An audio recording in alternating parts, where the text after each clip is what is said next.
warm welcome to our viewers here in Nigeria and around the world, and thanks for joining us this full hour of news from around the world. I'm Amarachi Ubani in Lagos.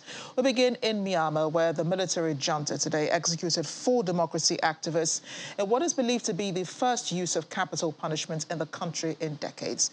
4 of them, including activist Ko Jimmy and lawmaker Theo Zia Tor, were accused of committing terror acts and were sentenced to death in a closed-door trial that rights groups have criticized as unjust.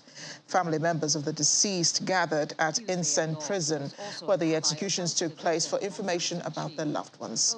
The 4 men were said to have been executed because they gave directives, made arrangements, and committed conspiracies for brutal and inhumane terror acts. State news outlet Global News Light of Myanmar also said that they had been charged under the counter-terrorism laws, but did not say when or how they were executed. The executions are the first since 1988, according to the United Nations. Previous executions in Myanmar, also known as Burma, have been by hanging. In 2021, the country's military seized power, an event which triggered widespread demonstrations, prompting a military crackdown on pro-democracy protesters, activists and journalists. One of the first reactions to the executions have been from pro-democracy leader Aung San Suu Kyi, who reportedly was very sad after hearing the news, but according to a source reportedly close to her, has not made any comment regarding it. Other reactions have been pouring in on social media from rights groups across the country, many of whom condemned the execution of the activists. Sentenced to death in closed-door trials in January and in April, 4 men had been accused of helping insurgents to fight the army that seized power in a coup last year and unleashed a bloody crackdown on its opponents. Despite the international calls for the junta to end prosecutions against activists, a move to execute them was deemed as a slap in the face on the international community. Military authorities have executed 4 democracy activists. You know, our bloods are boiling today. Like, you know, it's too much. It's really like beyond what we thought, you know. So we are kind of busy with our emotional and anger, and maybe like some protesters and activist group, they are also occupied with their next plan to take action against it, because there is no one on the side of us. There is no international community. No one's here. So and Myanmar people believe on themselves, and they will just do what they have to do. So they are occupied with their plans and actions. Activist groups, you know, and those non-violent activist groups would be labeled by the military at all. So they don't want to negotiate with them. It's very unfair, you know, and many people are like, frustrated on the action of the international community. It's just words, you know. It's like, oh, we will do this, we worry, we did that, blah, blah, blah, you know. It's nothing in action, you know. If there is anything in action, such kind of execution would not happen, you know. You know, the military never step back. They will go forward because they already predict that they're gonna win this fight easily, you know. But now they're upset, more upset, because this fight is harder than they expected. So they will increase their action, and people will suffer. And his inside circle, his inner circle, then I think that really. This is obviously not just a human tragedy, but also a slap in the face diplomatically to ASEAN, to the international community as a whole, who had been calling on the Myanmar junta to stop its brutal actions, to stop the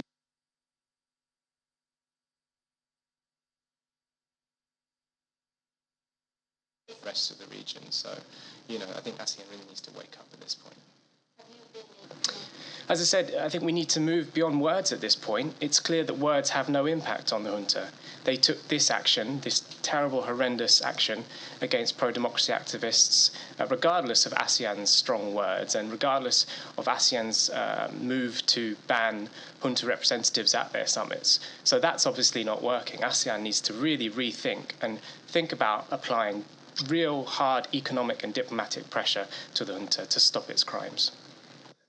We're seeing incredible cruelty by the military junta by executing these 4 political prisoners, and that's what they were. They're political prisoners.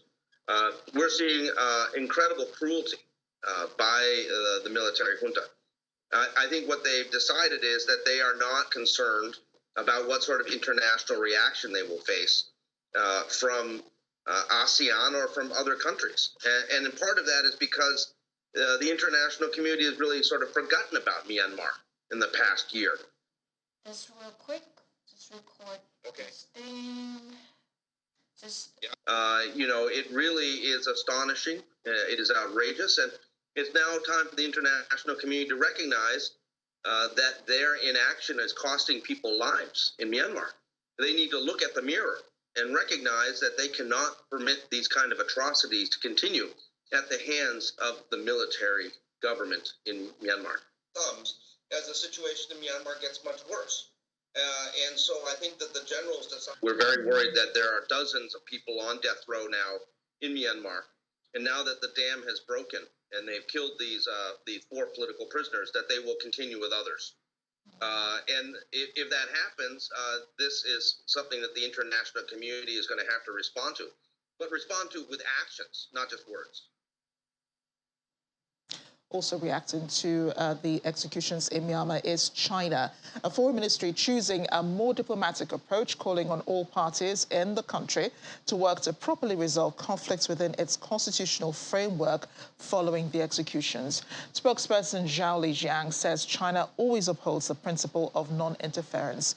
China's Foreign Minister Wang Yi had told his Myanmar counterpart earlier this month that China expects all parties in Myanmar to prioritize the big picture and the interests of the people, adhere to rational consultations, and realize political reconciliation and lasting peace and stability at an early date within the framework of the Constitution and the laws. Now, as for Japan, the country's Deputy Chief Cabinet Secretary Yoshihiko Isozaki has condemned the execution, saying this action of Myanmar's military goes against what we have consistently been calling for. It runs counter to the release of people who are detained. It could also intensify strife through the radicalization of public sentiment, and it also brings about the further isolation of Myanmar in the international community. 国際社会におけるミャンマーのさらなる孤立化を招く。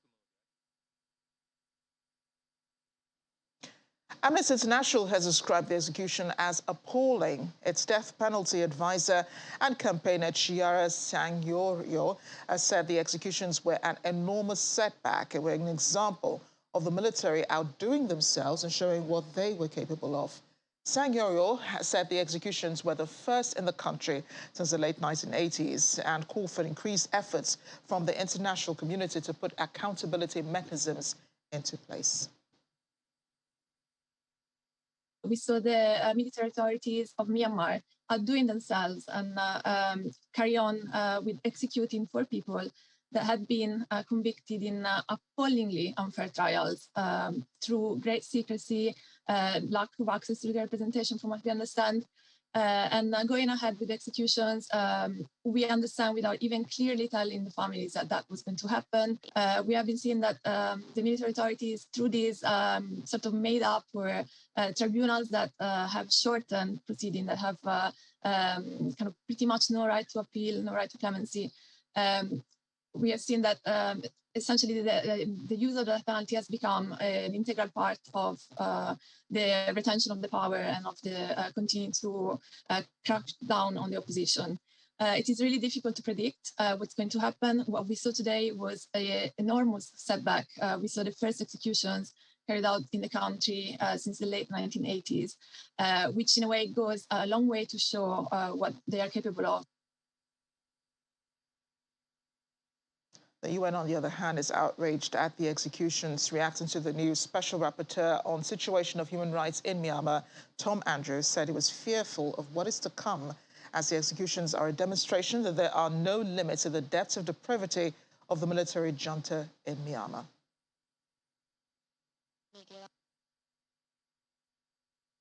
This is a horrific situation. It, I think, is a demonstration to all of us that there are no limits to the depths of depravity of this military junta. The junta is despised by most people. They have no support among the population in Myanmar to speak of.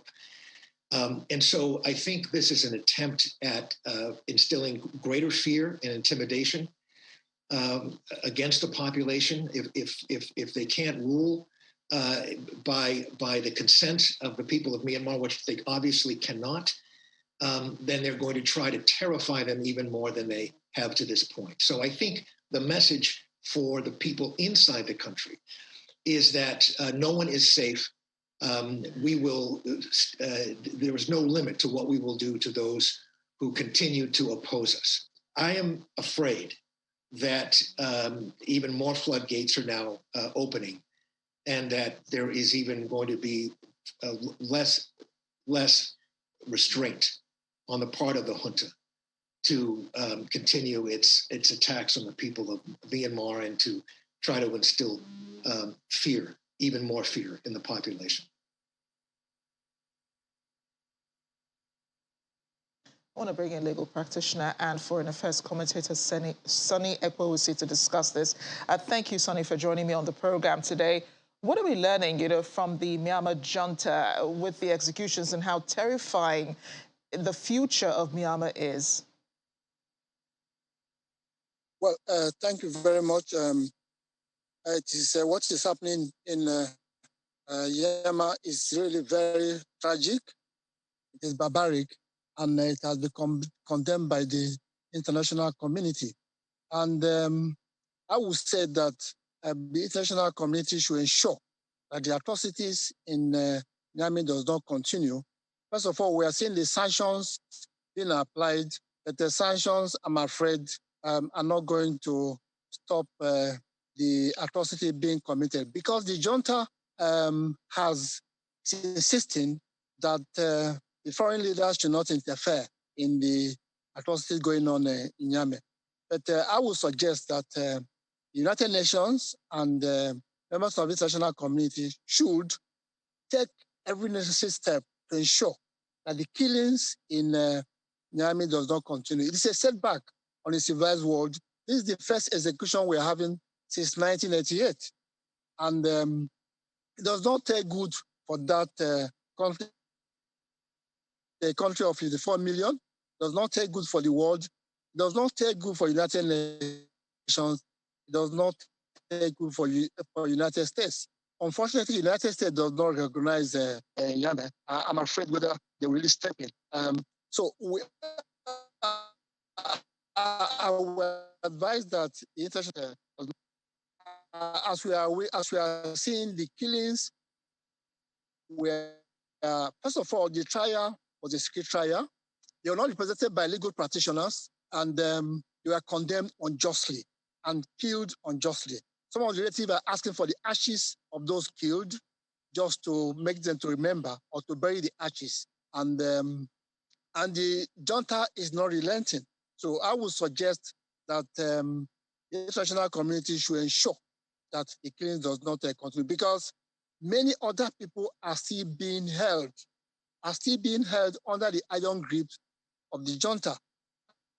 And the care is not taken, more executions to be carried out. So in order to stop further execution, I would advise that members of the international community should do everything possible. Sanctions are not working, because since sanctions have been applied, but the killings are still going on.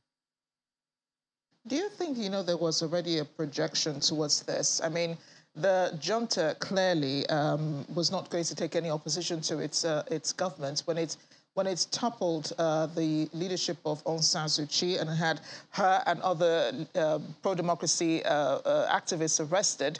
It was clear that they were not going to stand, tolerate any opposition to its government. And those protests have been going on for months now. They also have not tolerated them. People have died, in the protests, and they haven't cared, despite the condemnation from the international community.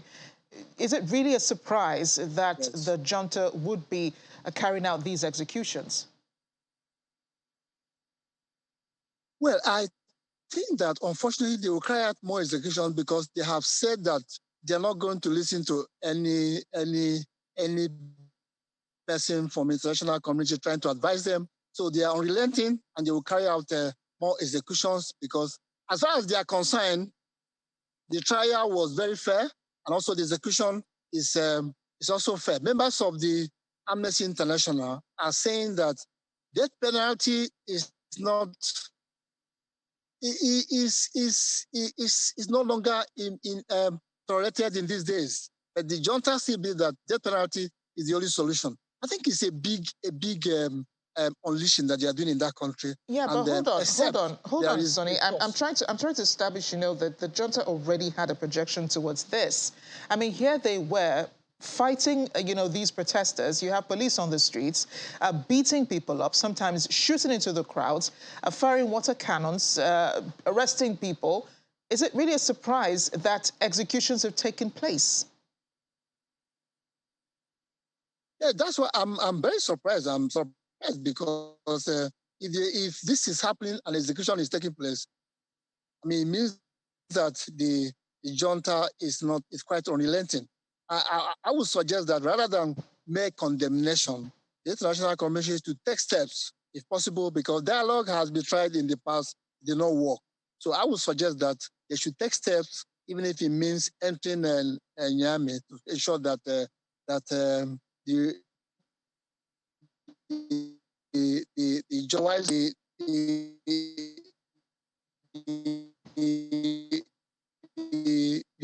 killings will continue. Same as there's no remedy, and they are killing and maiming and arresting anybody who is in opposition.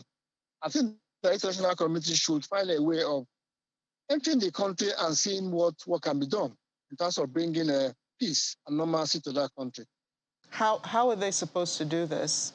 I mean, when you talk about the international community, I suppose you're talking about the global bodies, the UN, the ICC, probably the World Court, but you also have countries like China, which are egging on the Myanmar junta. China is not saying anything because we know very well that similar executions are taking place in China, but China will not do anything because China is guilty of the same thing. I'm suggesting it's just what is happening in Russia and Ukraine also taking place in Myanmar at the same time, where you have a country, might is becoming right, a country that is being taken over by junta, and the United Nations is helpless to do anything. It's the kind of world that we find ourselves that United Nations does not have a way of reading the words of this junta and so on and so forth. And even the so-called powerful nations also cannot even help anybody. Exactly what is happening between Russia and Ukraine is also happening in Myanmar. I think that there have to be a way. I mean, if it has to be through illegal means, of course, you can do that because the junta is not going to accept any other thing. They are going ahead. They're going to kill more people. They have even arrested a former Nobel laureate for peace and a pro-democracy activist is under arrest. And I wouldn't be surprised if she's executed anytime from now. I think there should be a way of entering that country and stopping what is happening. It might not be through legal means, but anyway, that this is a very extraordinary situation. And I think a extraordinary solution should be applied in a way of trying to stop the killings going on in that country. Sonny Ekwewusi, thank you so much for speaking with us on the program. Yes, thanks a lot.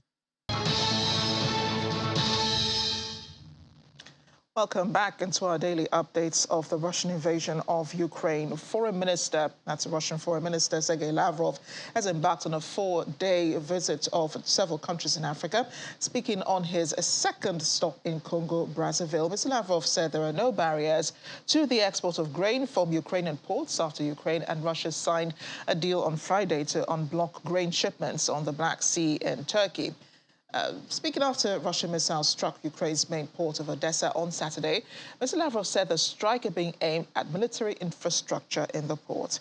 He told a news conference there was nothing in the grain agreement signed by Russia to prevent it from continuing to attack military infrastructure in Ukraine. In the meantime, his first leg took him to Egypt, where he sought to reassure his counterpart, Sameh Shoukry, that Russian grain supplies would continue.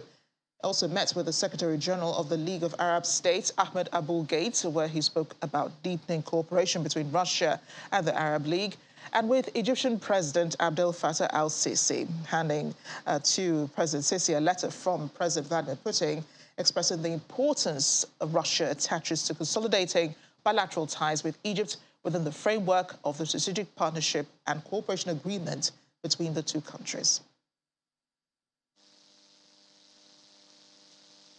The Russian foreign minister was in Egypt for the start of his Africa trip, which includes Ethiopia, Uganda, and the Democratic Republic of Congo.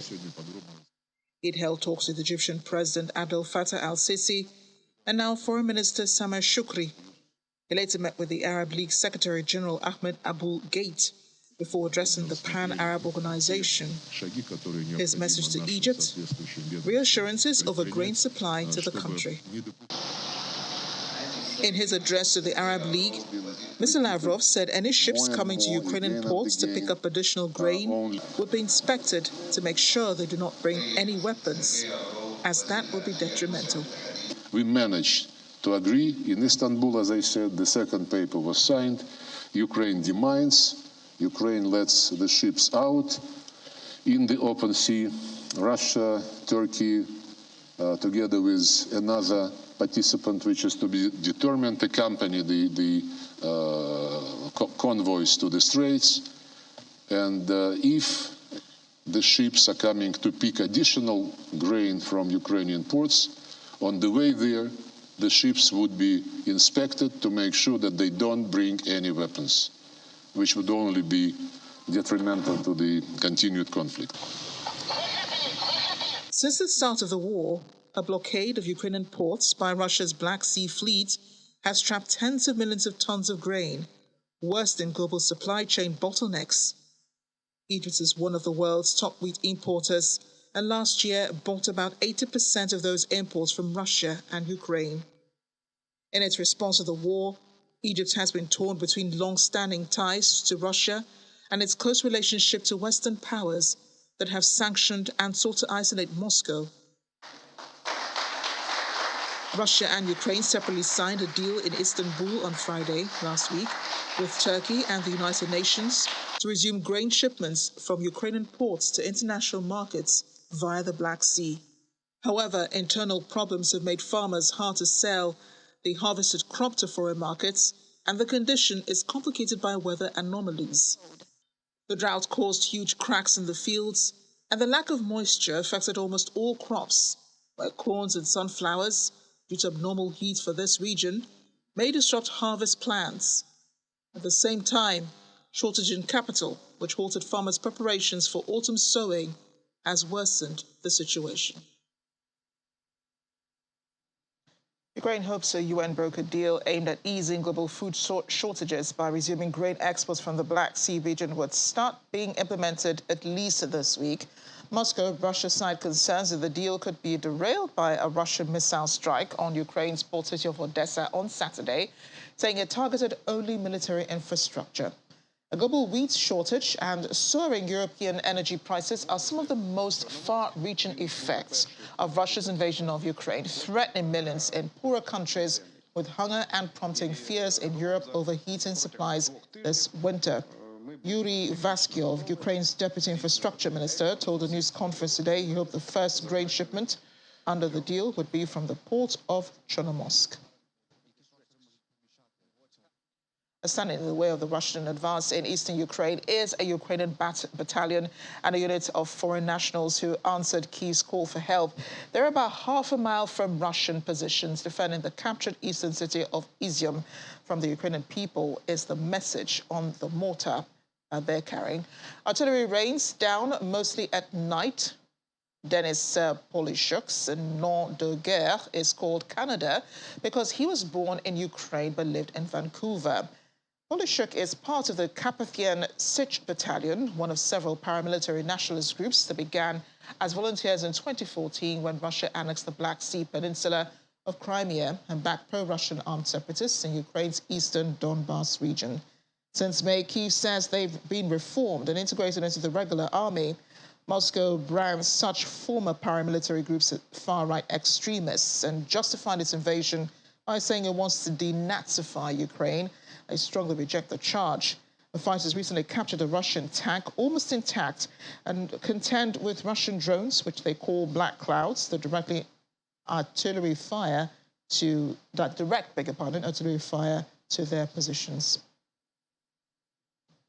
Western Germany's Rhine-Hunsrück district, west of Frankfurt, near the border with Luxembourg, has been independent of gas from Russia or elsewhere for decades. Wind turbines line the horizon and solar panels on the roofs of private homes are omnipresent in villages with names like Argenthal, Schonbach and Keckbeck. According to the district climate protection manager, courageous visionaries in 1995 predicted wars are being fought about oil and gas and we need to do something about it. Well, it's 27 years later and the district's close to 300 wind turbines generate electricity for 300,000 households. Apart from wind energy, the district uses wood to produce heat.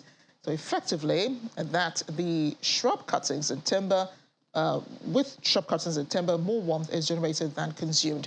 For Germans living outside the districts, Chancellor Olaf Scholz last week promised gas consumers will not be left to shoulder higher energy costs alone. He announced relief measures will be put in place to protect low-income families. But Russia says it has destroyed several of its HIMARS systems through Ukraine, although Ukraine has denied this. In the latest such report, the Defense Ministry said on Monday its forces had destroyed an ammunition depot for HIMARS systems in the Khmelnytskyi region in western Ukraine. Officials say repeatedly that Western supplies of weapons are critical to Ukraine's military efforts and underline the importance of the HIMARS because of Russia's artillery supremacy in terms of numbers and ammunition. HIMARS have a longer range and are more precise than the Soviet-era artillery that Ukraine had in its arsenal. Russia, which invaded Ukraine on February 24, has captured a chunk of territory in southern Ukraine and uses artillery supremacy in the east to make gradual territorial gains. Russian forces have also carried out several attacks on the military targets in Odessa and in Donetsk.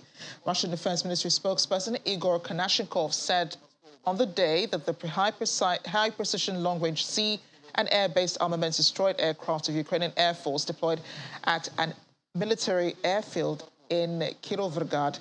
Russian troops also eliminated a Ukrainian military ship and a depot of Harpoon anti-ship missiles delivered by the U.S. to Ukraine in the seaport of Odessa, as well as the production facilities that specialize in repairing and modernizing the fleet of Ukrainian Navy. Russia also struck Ukrainian troops in an ammunition depot in Mykolaiv. Meanwhile, Russian Air Force shot down several Ukrainian drones in Kharkiv region. They also intercepted several projectiles launched by Uragan and HIMARS multiple rocket launchers near the Donetsk region.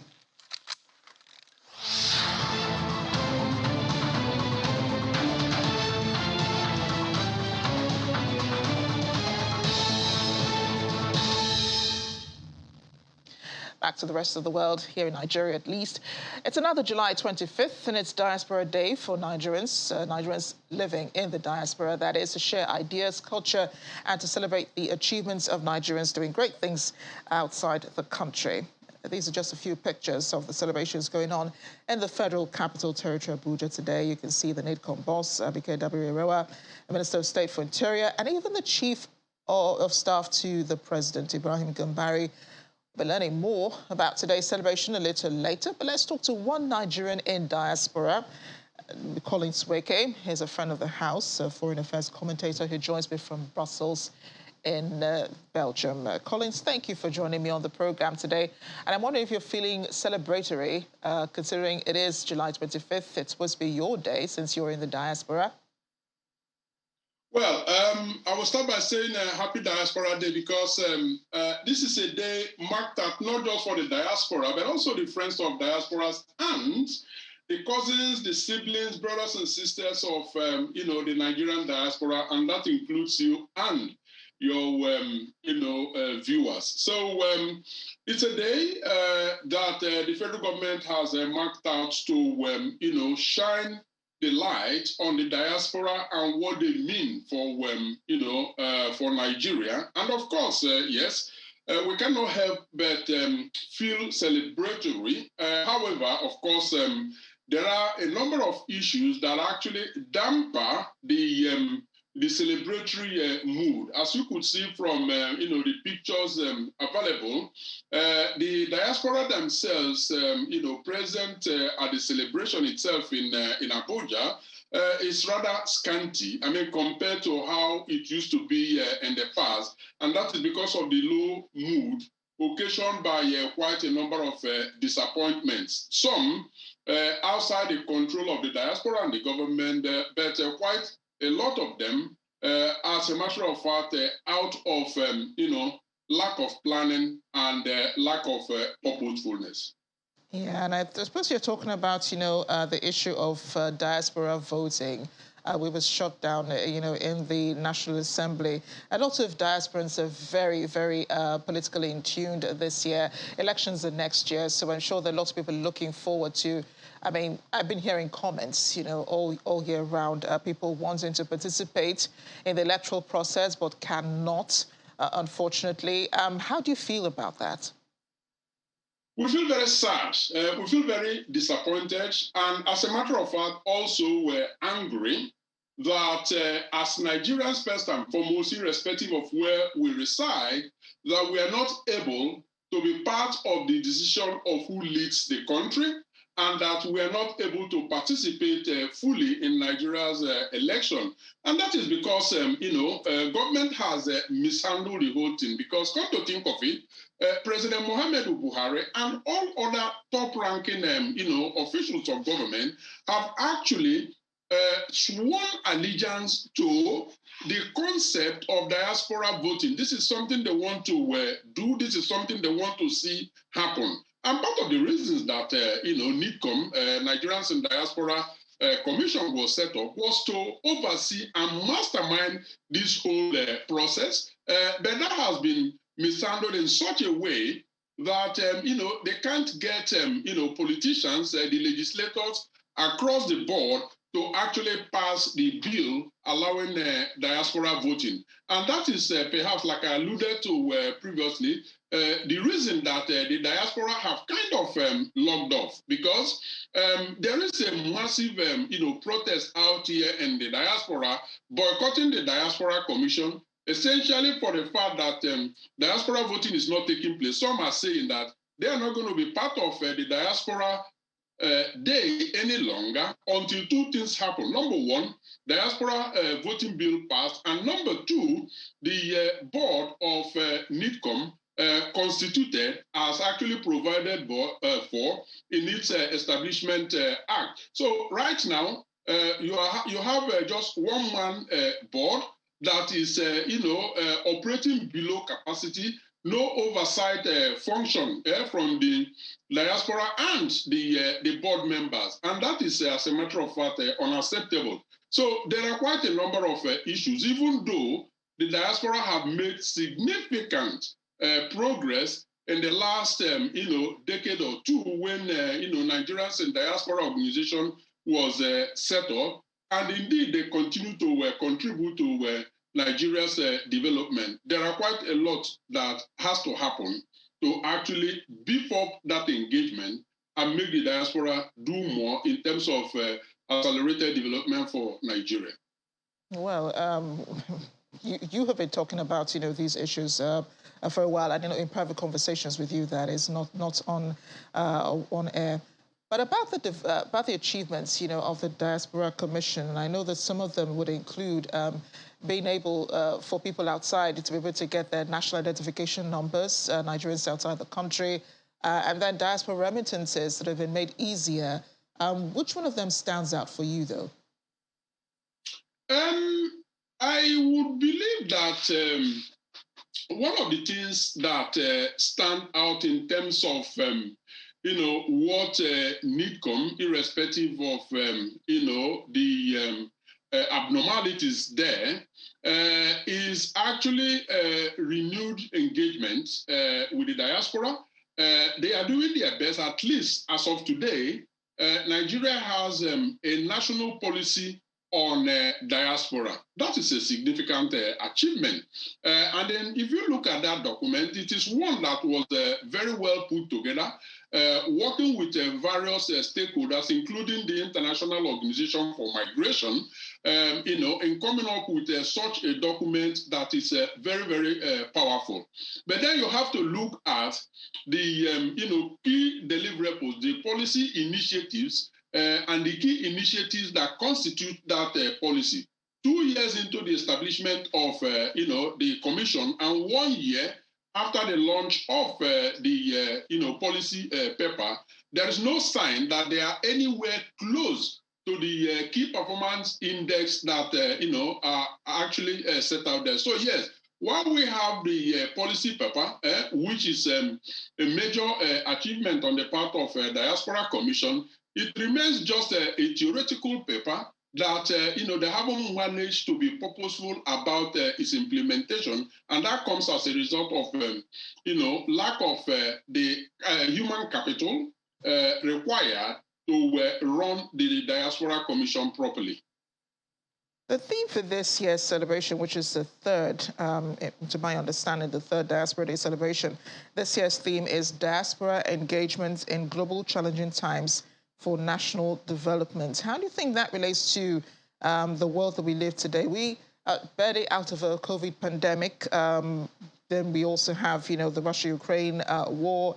There's a global economic downturn and all of this. How do you interpret that? Yeah, the theme itself is well chosen. It is germane for the time that we're living in. And if anybody doubted the power of the diaspora, you just simply take a look at, what the diaspora were able to do during the COVID-19 in terms of, helping communities to provide PPE and so on and so forth. Now that, the world economy is being rejigged to respond to the harshness that, the COVID-19 has brought to the global economy, the diaspora looked set to, be able to kind of engineer investment into Nigeria. And, a choice of such a team actually helps to then, think of ways and means of enhancing that diaspora engagement through the global presence of Nigerians outside Nigeria to be able to inject more economic impetus into Nigeria. One can only expect that that is the purpose of choosing that team. But looking at the lineup of speakers, goodwill messages, and so on and so forth, you wonder, what time is then left for the main team to be touched on and workshops organized. And like it used to be, actually bring in the people from the diaspora and their friends and, co-investors to actually see things by themselves and begin to, make assessment how to engage in that, investment that Nigeria needs so very well. That was consequently absent in this particular diaspora day. And, one would hope that post-event, they would then begin to work towards that. Yeah, there'll be more diaspora days in the future. Maybe one of these days we'll celebrate with you here in Nigeria. Thank you so much, Collins. Always a pleasure. Thank you, Amarachi, for having me. Europe has not been the only continent experiencing high temperatures causing wildfires. A U.S. state of California has been having its fair share, with firefighters deploying air tankers, bulldozers, and hand crews moving to battle a fast-moving wildfire just west of Yosemite National Park on Sunday. It suddenly grew into one of the largest fires of the year, forcing thousands of people to evacuate. Fueled by extreme heat and tinder-dry forests and underbrush, the Oak Fire began on Friday, close within half a mile from the town of Mariposa Pines. With a population of 1,400, it was still more than 10 miles from Yosemite, famed for its giant, ancient sequoia trees. As of yesterday morning, the fire had consumed 14,281 acres, more than half the size of Paris, and was 0% contained, according to the California Department of Forestry and Fire Protection. More than 3,000 people are under mandatory evacuation orders, and another 2,000 are under a fire advisory, meaning they could soon be ordered to leave, according to a spokesperson for the fire department. The cause of the fire remains unknown.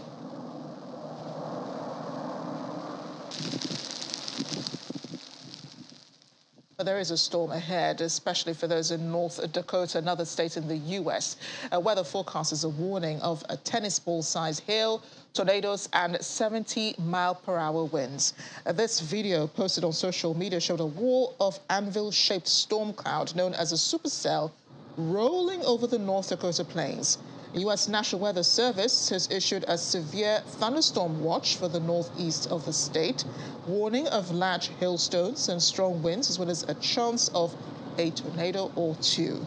A concert by rock musician Kid Rock at the nearby North Dakota State Fair has been cancelled. Local media is reporting that disgruntled fans thrashed the concert venue after hearing the news. Supercell storms are most common in the central United States, with a high propensity to produce severe weather, including damaging winds, large hail, sometimes weak to violent tornadoes, according to the National Weather Service. Staying with the weather, fog has covered much of Sydney this morning, blanketing famous landmarks across the harbour city. Australian airline Qantas said on Twitter that a number of flights have been delayed from Sydney Airport today. Motorists were also warned of reduced visibility. The fog began to dissipate by late morning.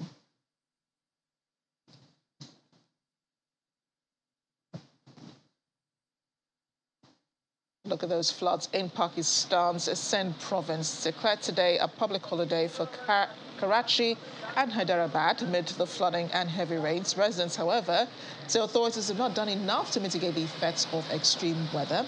According to one local resident, the government took no steps even after it came to know that there was going to be a rain emergency. It brought no safety gear, no pumping machine. People still have to go to work. Everyone is disturbed because it is still raining, and God knows when, God knows what will happen next. People wading through the flood there. Residents are also wading through knee-deep water in some parts of the city. Vehicles churning through the flooded streets, carrying people to their waterlogged destinations.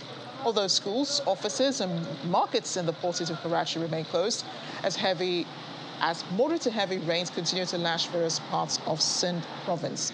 Local media say that they are expecting more downpours across the province of Sindh at least until Wednesday.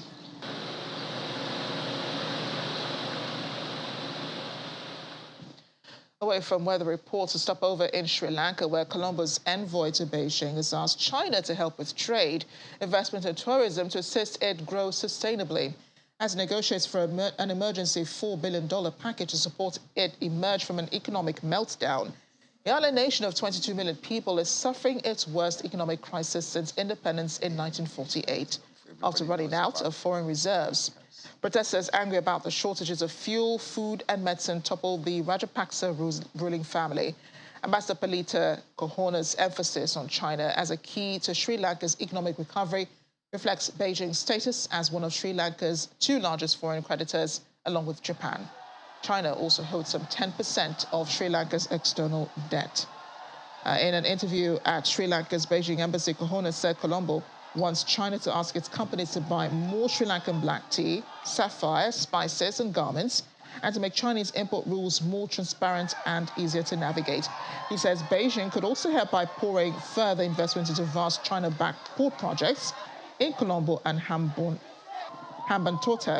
Major Chinese investment plans had not materialized because of the COVID-19 pandemic. Sri Lanka would also like to see more Chinese tourists, whose numbers fell from 265,000 in 2018 to almost zero after the 2019 suicide attacks and the pandemic. Pope Francis is in Canada. He told reporters aboard the papal plane before his arrival that his visit to Canada will be one of penance. Speaking in Italian, he said, "Let us be careful on this journey," which, as I said, is a trip of penance. The Pope is set to make an apology on Canadian soil and on behalf of the Roman Catholic Church for the abuse that indigenous children endured at mostly church-run residential schools. He landed in Edmonton, Alberta on Sunday, greeted by Governor General Mary Simon, Prime Minister Justin Trudeau and indigenous leaders ahead of his week-long visit. After a short performance, the Pope met and exchanged gifts with several indigenous leaders. More than 150,000 indigenous children were taken to residential schools between 1881 and 1996, separated from their families. Many children were physically and sexually abused while forced to abandon their language and traditions. While Canada's leaders have known about high numbers of children dying at the school since 1907, the issue was thrust to the forefront with the discovery of suspected unmarked graves at or near former residential school sites last year. The Pope is scheduled to visit a former residential school during this visit and meet with indigenous people, including survivors. And that's a part of the problem we've had with the church, is that they have not been really including us in the proper planning of this process. It's been very unilateral, and we don't feel that it has been about survivors. It has been more about the church. I think this visit is kind of long overdue. Maybe it's something that should have happened many, many years ago. Maybe the start of reconciliation would have started then. I also asked him to revoke the doctrine of discovery. That was one of my requests when I saw him. And I also told him I'm really looking forward to his apology tomorrow in Maskwacis. It's the only event I'll attend because it's on one of the former institutes of assimilation and genocide. And so I think it's important to be there with survivors. And that's a part of the problem we've had with the church, is that they have not been really including us in the proper planning of this process. It's been very unilateral, and we don't feel that it has been about survivors. It has been more about the church. I think this visit is kind of long overdue. Maybe it's something that should have happened many years ago. Maybe Finally, on the program, the search for the best Ernest Hemingway lookalike in Key West ended in Floridian John O'Ville being crowned the new Papa. Donned in a white sweater, a white beard, and now the nickname of Papa, once held by the famous writer, O'Ville says it feels a connection to Hemingway through his relationship with friends, his wife, and his children. He said he shared other traits with Ernest Hemingway, including a love for fishing and writing, both fiction and non-fiction. The 65-year-old real estate attorney bested 124 other entrants after 2 preliminary rounds and Saturday night's finals, judged by past winners at Sloppy Joe's Bar, a saloon where Hemingway and his friends frequently gathered.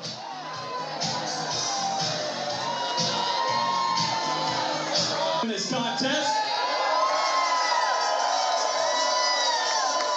to lose one's time is such a loss that no one can endure. Today, over is our own. Of course, every man wants to write like Hemingway. He represented a lot. Romance, masculinity, sports, love of the sea, love of a woman, love of children, life. I think I feel most like Hemingway because of his relationship with his friends, his wife, and his children. My kids are here right now, and yeah, I feel very, very rich right now. So some people really take this really seriously. Thanks for watching, though. I'm Amarachi Ubani.